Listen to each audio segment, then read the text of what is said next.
Hello friends, ಎಲ್ಲರಿಗೂ ನಮಸ್ಕಾರ. ವಿಡಿಯೋದಲ್ಲಿ ಇದರ ಕಟಿಂಗ್ ವಿಡಿಯೋ ಹಾಕಿದ್ದೆ. ಈಗ ಸ್ಟಿಚಿಂಗ್ ವಿಡಿಯೋ ಕೇಳಿದ್ದೀರಾ, ಸ್ಟಿಚಿಂಗ್ ಕೂಡ ಮಾಡ್ತಾಯಿದ್ದೀನಿ. ಫ್ರೆಂಡ್ಗೆ ತುಂಬ ಈಸಿ, 10 ನಿಮಿಷದಲ್ಲಿ ಸ್ಟಿಚ್ ಮಾಡ್ಬೋದು. ಇಲ್ಲಿ ಕಂಕ್ಳಲ್ಲಿ ನಾವು ಯಾವುದೇ ಸ್ಟಿಚಿಂಗ್ ಹಾಕೋ ಅವಶ್ಯಕತೆ ಇಲ್ಲ ಫ್ರೆಂಡ್ಸ್. ಬೇಕು ಅಂದರೆ ಹಾಕ್ಕೊಬೋದು ನಿಮಗೆ, ಇಲ್ಲ ಅಂದರೆ ಏನು ಅವಶ್ಯಕತೆ ಇಲ್ಲ. ಈ ತೋಳಿಗೆ ಹಾಕೋದು ಬೇಕು ಅಂದರೆ ಹಾಕೊಳ್ಳಿ, ಏನು ತೊಂದರೆ ಇಲ್ಲ. ನೀವು ಬೇಕಾದ್ರೆ ಇಲ್ಲೊಂದು ಟಕ್ಸು ಹಿಡಿಬೋದು.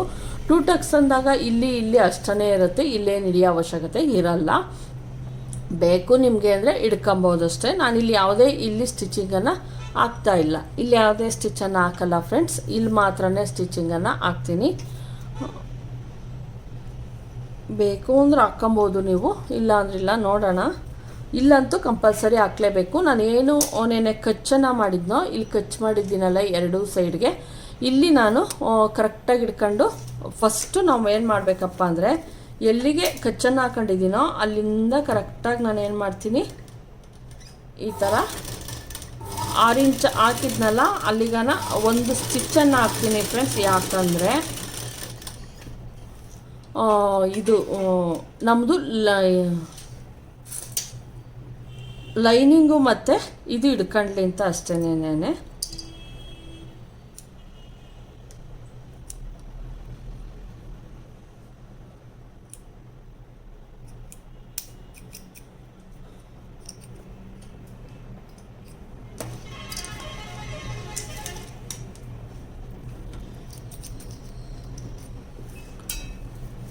ಈ ಕಡೆನೂ ಅಷ್ಟೇ. ಫಸ್ಟು ನೀವು ಈ ಥರದ್ದು ಯಾವುದೇ ಬ್ಲೌಸನ್ನು ಹಾಕಿದ್ರೂ ಕೂಡ, ಹೊಲಿದ್ರೂ ಕೂಡ ನೀವು ಈ ಥರ ಸ್ಟಿಚ್ ಹಾಕೋದನ್ನು ಮರಿಬೇಡಿ. ಲೈನಿಂಗು ಮತ್ತು ಮೇನ್ ಫ್ಯಾಬ್ರಿಕ್ಕು ಹಿಡ್ಕೊಳ್ಳುತ್ತೆ ಕರೆಕ್ಟಾಗಿ. ಈಗ 2 ಹಾಕ್ಕೊಂಡಿದ್ದೀನಿ ನಾನು. ಆದಷ್ಟು ಈ ಸ್ಟಿಚ್ ಆಗಿರ್ಬೋದು, ಇದಾಗಿರ್ಬೋದು, ಜಾಸ್ತಿ ಎಲ್ಲ ಇದು ಮಾಡೋಕ್ಕೆ ಹೋಗಬೇಡಿ. ಇಲ್ಲೂ ಹಾಕ್ತೀನಿ ಫ್ರೆಂಡ್ಸ್, ಅದು ಕಂಕ್ಳಲ್ಲಿಲ್ಲ ಅಂದರೆ ರಿಂಕಲ್ಸ್ ಬರುತ್ತೆ. ಸ್ವಲ್ಪ ಲೈಟಾಗಿ ಹಿಡಿತೀನಿ, ಜಾಸ್ತಿ ಅಲ್ಲ. ಓಕೆ,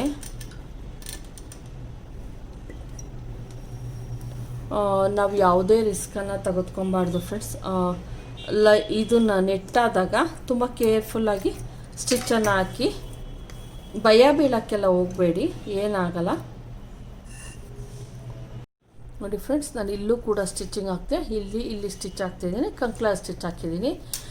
ಮೊದಲು ನಾವು ಲೈನಿಂಗನ್ನು ಅಟ್ಯಾಚ್ ಮಾಡ್ಕೊಂಬಿಡ್ಬೇಕು. ಲೈನಿಂಗು ಮತ್ತು ಮೇನ್ ಫ್ಯಾಬ್ರಿಕನ್ನು ಆದಷ್ಟು ಸೇಮ್ ಕಲರ್ ಲೈನಿಂಗನ್ನು ತೆಗೆದುಕೊಳ್ಳಿ, ಸೇಮ್ ಕಲರ್ ಥ್ರೆಡ್ಡನ್ನು ತೆಗೆದುಕೊಬೇಕು. ಇಲ್ಲ ಅಂದರೆ ನಾವೇನು ಸ್ಟಿಚ್ ಹಾಕಿರ್ತೀವೋ ಅದು ನೆಟ್ ಮೇಲೆ ಎದ್ದು ಕಾಣಿಸ್ತಾ ಇರ್ತದೆ. ಆದ್ದರಿಂದ ನೋಡಿ, ಇಲ್ಲಿ ನಾನು ಫಸ್ಟು ಈ ಸ್ಟಿಚ್ಚನ್ನು ಹಾಕ್ತೀನಿ. ಈ ಥರ ಹಿಂಗೆ ಹಿಡ್ಕೊಂಡು ಏನು ನಾವು ಸ್ಟಿಚ್ ಹಾಕಂತೀವೋ ಅದಕ್ಕೆ ನಾವು ಈ ಕಡೆ 1 ಇಂಚು, ಆ ಕಡೆ 1 ಇಂಚು ಹಾಕಬೇಕು. ನೋಡಿ, 1 ಇಂಚಿಗೆ ಹಾಕಿದ್ರೆ ಇಷ್ಟೇ ಸಾಕು ಫ್ರೆಂಡ್ಸ್, ಜಾಸ್ತಿ ಎಲ್ಲ ಹಾಕೋಕ್ಕೆ ಹೋಗಬೇಡಿ. 1 ಇಂಚಿಗೆ ಮಾತ್ರ ನಾವೇನು ಮಾಡಬೇಕು, ಈ ಥರ 6 ಇಂಚ್ವರೆಗೂ ನಾನು ಇಲ್ಲೇನು ಹಾಕಿದ್ದೀನೋ ಇಷ್ಟಕ್ಕನ ನಾನು ಹಿಂಗೆ ಹಾಕ್ಕೊಂಬರ್ತೀನಿ. ಆವಾಗ ನನಗೆ ಕರೆಕ್ಟಾಗಿ ಅಳತೆ ಗೊತ್ತಾಗುತ್ತೆ. ಮೇಲಿನಿಂದ ಹಾಕ್ತೀನಿ, ಎಷ್ಟು ಮಾರ್ಕ್ ಹಾಕಿದ್ದೀನೋ ಅಷ್ಟಕ್ಕೆ. ಹಿಂಗೆ ಬನ್ನಿ, ಸ್ಟ್ರೈಟ್ ಇರಲಿ, ಆದಷ್ಟು ಸ್ಟ್ರೈಟ್ ಇರಲಿ ಸ್ಟಿಚ್. ನೋಡಿ, ಈಗ ಇದು ಆಯಿತು. ಇನ್ನೊಂದು ಸೈಡು ಹಾಕ್ತೀನಿ. ಇದು ಕಪ್ಸ್ ಥರನೇ ವರ್ಕ್ ಮಾಡುತ್ತೆ ಫ್ರೆಂಡ್ಸ್ ನಿಮಗೆ. ನೋಡಿ, ಇಲ್ಲಿ ಆಲ್ರೆಡಿ ಕಪ್ ಥರನೇ ಬರುತ್ತೆ ನೋಡಿ. ಮೇಲಿಂದ ಕೂಡ ಒಂದು ಸ್ಟಿಚ್ಚನ್ನು ಹಾಕ್ತೀನಿ.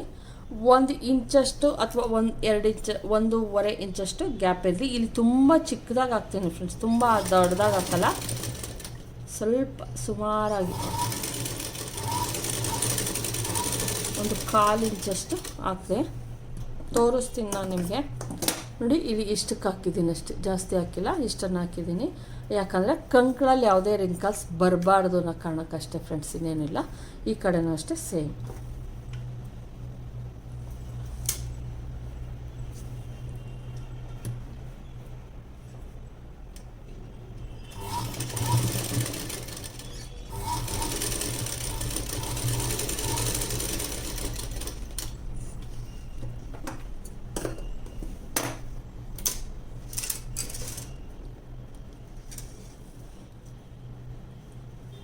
ಈ ಕಡೆನೂ ಅಷ್ಟೇ ಸೇಮ್ 1 ಇಂಚಿಗೆ ನೋಡ್ಕೊಂಡು 1 ಇಂಚಿಗೆ ನೋಡ್ಕೊಂಡು ಸ್ಟಿಚ್ಚನ್ನು ಹಾಕ್ಬಿಡೋಣ.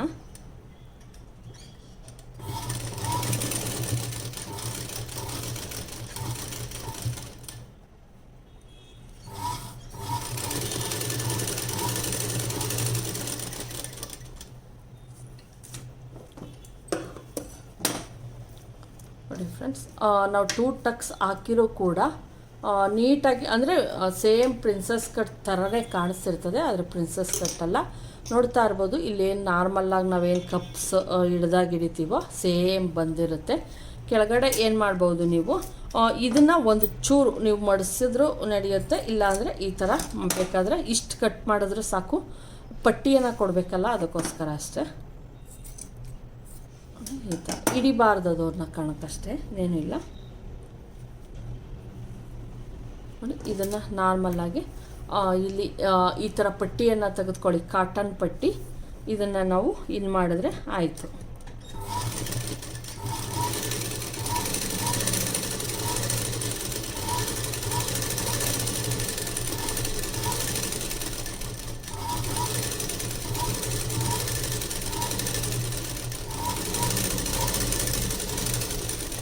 ನೀವು ಒಂದು ಸಲ ಸ್ಟಿಚ್ ಮಾಡಿ ನೋಡಿ, ನಿಮಗೆ ಗೊತ್ತಾಗುತ್ತೆ. ಫಿನಿಶಿಂಗ್ ತುಂಬಾ ಚೆನ್ನಾಗಿ ಬರುತ್ತೆ ಫ್ರೆಂಡ್ಸ್. ಇದು ಅಂದರೆ ವೇರ್ ಮಾಡಿದಾಗ, ಮೇನ್ ಸ್ಟಿಚಿಂಗಿಗಲ್ಲ, ವೇರ್ ಮಾಡಿದಾಗಲೂ ಕೂಡ ಯಾವುದೇ ಒಂದು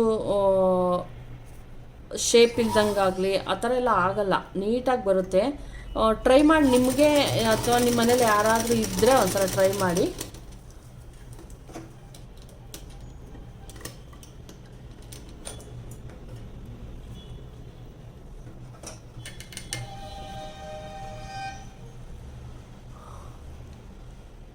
ನೋಡಿ, ಈ ಥರ ದಾರ ಸಿಗಾಕೊಂಡಿತ್ತು ಅಂದರೆ ಸೌಂಡು ಒಂಥರ ಬರುತ್ತಿರ್ತದೆ, ನಮಗೆ ಗೊತ್ತಾಗ್ಬಿಡ್ತೈತೆ.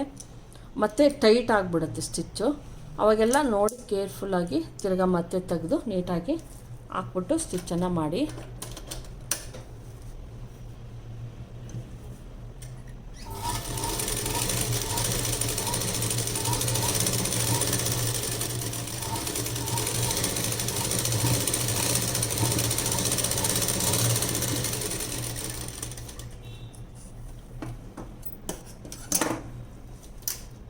ಈಗ ಇದನ್ನೇನು ಮಾಡಬೇಕು, ಈ ಥರ ಮಾಡಿಸಿ.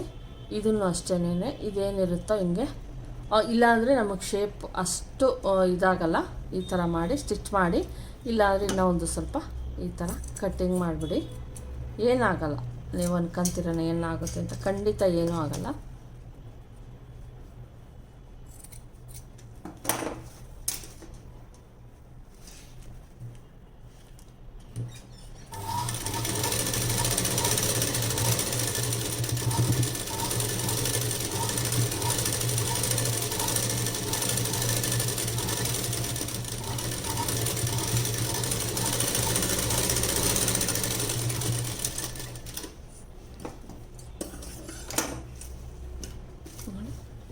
ಇಲ್ಲಿ ಈ ಥರ ಆಯಿತು. ಈಗ ನಾವು ಇಲ್ಲಿ ಫ್ರಂಟಲ್ಲಿ ಇದನ್ನು ಮಾಡೋಣ, ನೆಕ್ಕನ್ನು. ಇಲ್ಲಿ ನಾನು 4 1/2 ತೆಗೆದುಕೊತೀನಿ ನೆಕ್ಕು. ಕ್ಯಾನ್ವಾಸನ್ನು ಯೂಸ್ ಮಾಡಿ ಫ್ರೆಂಡ್ಸ್. ಕ್ಯಾನ್ವಾಸ್ ಯೂಸ್ ಮಾಡಿದಾಗ ಮಾತ್ರನೇ ಫಿನಿಶಿಂಗ್ ಚೆನ್ನಾಗಿ ಬರೋದು. ನಾವು ಹಂಗೆ ಏನೋ ಮಾಡಿದ್ರೆ ನೀವೆಲ್ಲ ಕೆಲವು ಸಲ ಕಂಪ್ಲೇಂಟ್ ಮಾಡ್ತಾ ಇರ್ತೀರ, ನೀಟಾಗಿ ಬರ್ತಾ ಇಲ್ಲ, ಫಿನಿಶಿಂಗ್ ಬರ್ತಾ ಇಲ್ಲ ಅಂತ. ಖಂಡಿತ ನೀಟಾಗಿ ಬೇಕು ಅಂದರೆ ನಮಗೆ ಕ್ಯಾನ್ವಾಸನ್ನು ಯೂಸ್ ಮಾಡಿ ಅಷ್ಟೇ. ನಾನು ಇನ್ನೇನು ಇಲ್ಲ, ಸಜೆಷನ್ ಕೊಡೋದೇ ನಾನು ಇದನ್ನು ಯೂಸ್ ಮಾಡಿ ಅಂತ. ನೋಡಿ, 4.25 ಇಂಚನ್ನು ತೆಗೆದುಕೊತಾ ಇದ್ದೀನಿ, ಅಥವಾ 4 ಮುಕ್ಕಾಲು ಕೂಡ ತೊಗೊಬೋದು. ಹಿಂಗೆ ಬಂದು 4 ಇಂಚಸ್ಸನ್ನು ತೆಗೆದುಕೊತೀನಿ.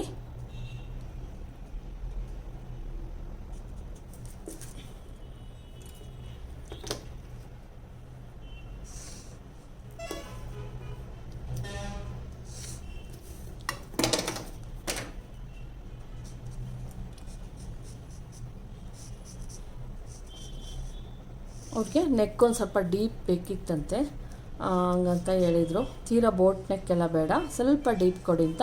ಆಮೇಲೆ ಇನ್ನೊಂದು ಫ್ರೆಂಡ್ಸ್, ಈಗೆಲ್ಲ ಮತ್ತೆ ಒಂಚೂರು ಡೀಪ್ ಇಟ್ಕೊಳ್ಳೋದು ಫ್ಯಾಷನ್. ಏನಂದರೆ ಟ್ರೆಂಡ್ ಚೇಂಜ್ ಆಗ್ತಾ ಇರುತ್ತೆ. ಇಲ್ಲ ಅವರು ನಾವು ಫಾಲ್ಟ್ ಮಾಡಿ ಹೊಲ್ದಿರ್ತೀವೋ ಗೊತ್ತಿಲ್ಲ, ಅದೇನಾದರೂ ಒಂದು ಡಿಫ್ರೆಂಟಾಗಿ ಹೊಲ್ದಿದ್ದು ಅಂತ ಅಂದ್ರೆ ಅದನ್ನೇ ಟ್ರೆಂಡ್ ಮಾಡ್ಕೊತಾರೆ. ಟೈಲರ್ಗಳು ತಪ್ಪು ಮಾಡಿ ಹೊಲ್ದಿದ್ರು ಕೂಡ ಅದೇ ಸರಿಯಾಗ್ಬಿಟ್ಟಿರ್ತೈತೆ ಒಂದೊಂದ್ಸಲ. ಮತ್ತು ನೋಡಿ, ಇದಾಯಿತು ರೆಡಿ.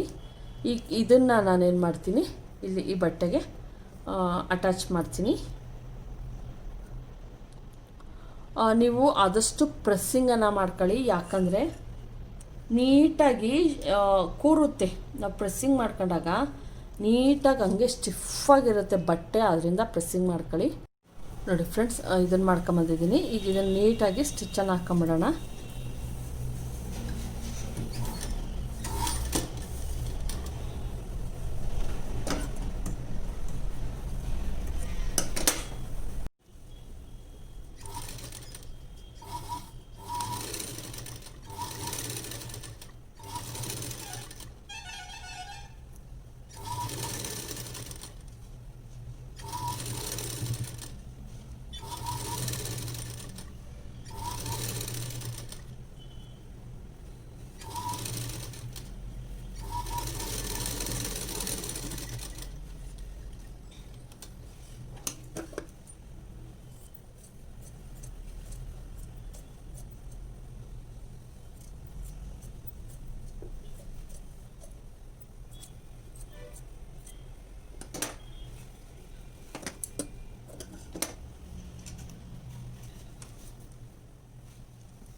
ನೋಡಿದ್ರಲ್ವ ಫ್ರೆಂಡ್ಸ್, ಇದನ್ನು ಈ ಸ್ಟಿಚ್ಚನ್ನು ತೆಗೆದುಬಿಡ್ತೀನಿ. ಸುಮ್ಮನೆ ಲೂಸ್ ಸ್ಟಿಚ್ ಹಾಕಿರೋದು ನೋಡ್ತಾ ಇರ್ಬೋದು, ಲೂಸ್ ಸ್ಟಿಚ್ ಹಾಕಿದ್ದೀನಿ. ಆಮೇಲೆ ತೆಗೆದುಬಿಡ್ತೀನಿ. ತೆಗೆದುಬಿಟ್ಟು ಇದು ನೆಮ್ಮಿಂಗ್ ಮಾಡಿದ್ರೆ ಅದು ಏನು ಕಾಣಿಸ್ತಾ ಇರಲ್ಲ. ನಾನಿಲ್ಲಿ ಸಿಂಗಲ್ ಫೂಟನ್ನು ಹಾಕ್ಕೊಂಡೆ, ಯಾಕಂದರೆ ಇಲ್ಲಿ ಎಡ್ಜಿಗೆ ನಾನು ಸ್ಟಿಚ್ಚನ್ನು ಹಾಕ್ಕೊಂಡಿದ್ದೀನಿ. ಇದನ್ನು ಉಳಿಸ್ಕೊಬೇಕು ಅಂದ್ಬಿಟ್ಟು ತೆಗೆದ್ರೆ ಅದು ನೆಟ್ಟೆಲ್ಲ ಹಾಳಾಗೋಗುತ್ತೆ. ಉಳಿಸ್ಕೊಂಡ್ಲೇಬೇಕು ಅಂದ್ಬಿಟ್ಟು ಈ ಕಡೆ ಬರೋಂಗೆ ನೋಡ್ಕೊಂಡು ಕರೆಕ್ಟಾಗಿ ನಾನು ಇನ್ನೊಂದು ಸ್ವಲ್ಪ ನೆಕ್ಕನ್ನು ಬ್ರಾಡ್ ಮಾಡಿದ್ದೆ. ನೆಕ್ಕನ್ನು ಇಲ್ಲಿ ಸೆಂಟರಲ್ಲಿ ಸ್ಟಿಚ್ ಹಾಕಿದ್ದೆ ನೋಡ್ಬೋದಾಗಿತ್ತು. ಇವೆರಡೂ ಉಳಿಸ್ಕೊಬೇಕು, ಚೆನ್ನಾಗಿ ಕಾಣಿಸುತ್ತೆ ಅನ್ನೋ ಕಾರಣದಿಂದಲೇನೇನೆ ನಾನು ಒಂದು ಸ್ವಲ್ಪ ಕಡಿಮೆ ಮಾಡಿದೆ ನೆಕ್ಕನ್ನು. ಪರವಾಗಿಲ್ಲ, ಯಾಕಂದರೆ ಇದು ತುಂಬ ಹೈಲೈಟಾಗಿ ತುಂಬ ಚೆನ್ನಾಗಿ ಕಾಣಿಸುತ್ತದೆ, ಆ ಕಡೆ ಒಂದು ಈ ಕಡೆ ಒಂದು. ಆದ್ದರಿಂದ ಇಲ್ಲೂ ಅಷ್ಟೇ ಸೆಂಟ್ರಲ್ಲಿ ಒಂದು ಫ್ಲವರ್ ಬರೋಂಗೆ ನೋಡ್ಕೊಂಡಿದ್ದೀನಿ. ನೋಡಿದ್ರಲ್ವ ಫ್ರೆಂಡ್ಸ್ ಯಾವ ಥರ ನೀಟಾಗಿ ಫ್ರಂಟನ್ನು ಸ್ಟಿಚ್ ಮಾಡೋದು ಅಂತ. ಇಲ್ಲೂ ಕೂಡ ಅಷ್ಟೇ ಫ್ರೆಂಡ್ಸ್, ಏನು ಮಾಡಬೇಕು ಅಂದರೆ ಆದಷ್ಟು ಈ ಥರ ಈಗೆಲ್ಲ ಈ ಥರ ಬ್ಲೌಸ್ಗಳು ಬರ್ತಾ ಇರೋದ್ರಿಂದ ನೆಕ್ಸ್ಟು ನಾನು ಸ್ಟಿಚ್ ಹಾಕುವಾಗಲೂ ಕೂಡ ಎಡ್ಜಿಗೆ ಸ್ಟಿಚ್ಚನ್ನು ಹಾಕಲೇಬೇಕು ಕಂಪಲ್ಸರಿ. ಅವಾಗೇನು ಮಾಡ್ತೀವಿ, ಇಲ್ಲೂ ಕೂಡ ಡಬಲ್ ಸೈಡೆಡ್ದು ಅಲ್ಲ ಸಾರಿ ಸಿಂಗಲ್ ಫುಟಲ್ಲೇ ಸ್ಟಿಚಿಂಗನ್ನು ಹಾಕ್ತೀನಿ. ನಾ ಬ್ಯಾಕ್ ಕೂಡ ಸ್ಟಿಚಿಂಗ್ ಮಾಡಬೇಕಾಗಿರೋದ್ರಿಂದ ಈ ಫೂಟಲ್ಲೇ ಸ್ಟಿಚ್ ಮಾಡ್ತೀನಿ ಫ್ರೆಂಡ್ಸ್. ನೋಡಿದ್ರಲ್ವ ಯಾವ ಥರ ನೀಟಾಗಿ ಇದನ್ನು ಫೂಟನ್ನು ಹಾಕಿ ನೋಡಿ ಕಪ್ಸಿ ಈ ಥರ ಕೂರುತ್ತೆ, ಯಾವುದೇ ಪ್ರಾಬ್ಲಮ್ ಇಲ್ಲ. ಕಪ್ಸು ಕೂರುತ್ತೆ ಮತ್ತು ಕೆಳಗಡೆ ನೋಡ್ತಾ ಇರ್ಬೋದು ಇಲ್ಲಿ ನಮ್ಮದೇನು ನಾರ್ಮಲ್ ಈ ಥರ ಇರುತ್ತೆ, ಇಲ್ಲಿ ಕರೆಕ್ಟಾಗಿ ಪಟ್ಟಿ ಕೂರುತ್ತೆ, ನೀವೇನು ಹೆದರ್ಕೊಳ್ಳೋ ಅವಶ್ಯಕತೆ ಇಲ್ಲ. ಸೇಮ್ ಇದ್ರ ಥರನೇ ಇರುತ್ತೆ, ಇಲ್ಲಿ ಒಂದು ಸ್ಟಿಚ್ ಇರಲ್ಲ ಅಷ್ಟೇ. ಬಿಟ್ಟರೆ ಈ ಥರ ಸ್ಟಿಚ್ ಹಾಕಿದಾಗ ಅದೇ ನಾವು ಏನು ಲೆಹೆಂಗಾ ಏನಿರುತ್ತೆ ಆ ಥರನೂ ವೇರ್ ಮಾಡ್ಬೋದು ಅನ್ನೋ ಕಾರಣಕ್ಕೆ ಇದನ್ನು ಸ್ಟಿಚ್ ಮಾಡಿಸ್ಕೊತಾರೆ. ನೋಡಿದ್ರಲ್ವಾ ಫ್ರೆಂಡ್ಸ್ ಯಾವ ಥರ ಇದನ್ನು 2 ಟಕ್ಸ್ ಬ್ಲೌಸನ್ನು ಸ್ಟಿಚ್ ಮಾಡೋದು ಅಂತ. ಈ ವಿಡಿಯೋ ಇಷ್ಟ ಆಗಿದ್ರೆ ನಿಮಗೆ ಲೈಕ್ ಮಾಡಿ, ಶೇರ್ ಮಾಡಿ, ಸಬ್ಸ್ಕ್ರೈಬ್ ಮಾಡಿ. ಬ್ಯಾಕನ್ನು ನಾನು ಹೊಲ್ದುಬಿಟ್ಟು ಆಮೇಲೆ ನಿಮಗೆ ಬೇಕಾದ್ರೆ ತೋರಿಸ್ತೀನಿ. ಬ್ಯಾಕಲ್ಲಿ ಏನೂ ಇಲ್ಲ, ನಾರ್ಮಲ್ ಸ್ಟಿಚ್ಚು ಫ್ರೆಂಡ್ಸ್. ನಾರ್ಮಲಾಗಿ ಉಗ್ಸಿಟ್ಬಿಟ್ಟು ಸ್ಟಿಚ್ ಮಾಡೋದು. ತೋರಿಸಿದ್ರೆ ನೀವು ಯಾರು ನೋಡೋದು ಇಲ್ಲ, ಅದರಿಂದ ಏನು ತೋರ್ಸೋಕ್ಕೋಗಲ್ಲ. ಬೇಕಾದರೆ ಲಾಸ್ಟ್ ಫಿನಿಶಿಂಗ್ ತೋಳೆ ಯಾವ ಥರ ಸ್ಟಿಚ್ ಮಾಡೋದು ಅಂತ ತೋರಿಸ್ತೀನಿ. Thank you friends.